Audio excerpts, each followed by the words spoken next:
और अपने घोड़ा लेकर वहां से जाने लगते हैं।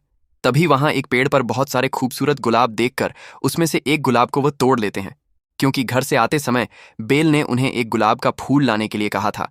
लेकिन तभी वहां पर बीस्ट आ जाता है और उन्हें पकड़कर बंदी बना लेता है, क्योंकि बेल के पिताजी ने गुलाब चोरी करने की कोशिश की थी।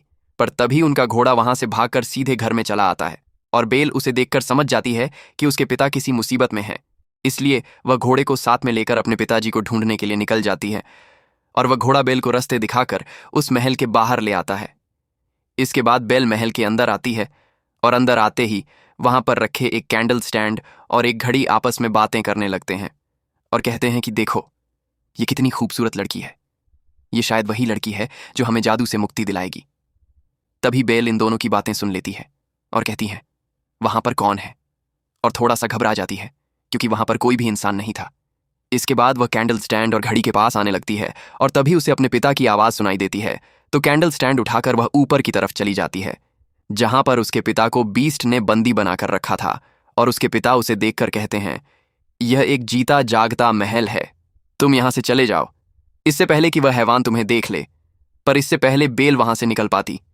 तभी वहां पर बीस्ट आ जाता है, जिसे देखकर बेल डर जाती है।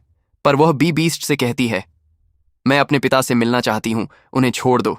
जिस पर बीस्ट कहता है कि तुम्हारे पिता ने मेरा गुलाब चुराया है, जिसकी सजा उम्र कैद है, और अगर यह दरवाजा एक बार किसी के लिए बंद हो गया तो दोबारा यह दरवाजा कभी भी नहीं खुलेगा।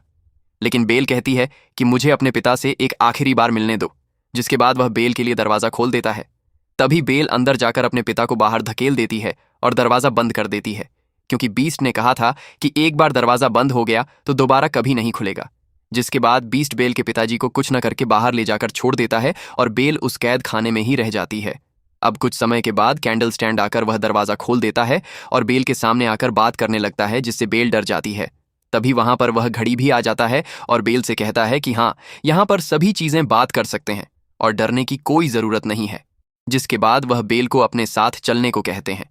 दरअसल यह सभी पहले इंसान ही थे, जिसमें से कोई महल का नौकर, पहरेदार या और भी बहुत सारे लोग थे।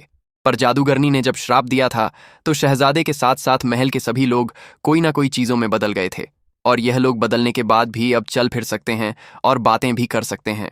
इसके बाद यह दोनों बेल को ले जाकर एक कमरा देते हैं जहां पर वो रह सके, क्योंकि इन सभी को लगता है कि बेल ही शायद वो लड़की है जो इन सभी को श्राप से मुक्ति दिला सकती है। वहीं जब बीस्ट को यह सारी बातें पता चलती हैं तो वो कैंडल स्टैंड और घड़ी के ऊपर गुस्सा होता है। तभी घड़ी उसे कहता है कि शायद यही वह लड़की है जो हम लोगों को श्राप से मुक्ति दिला सकती है।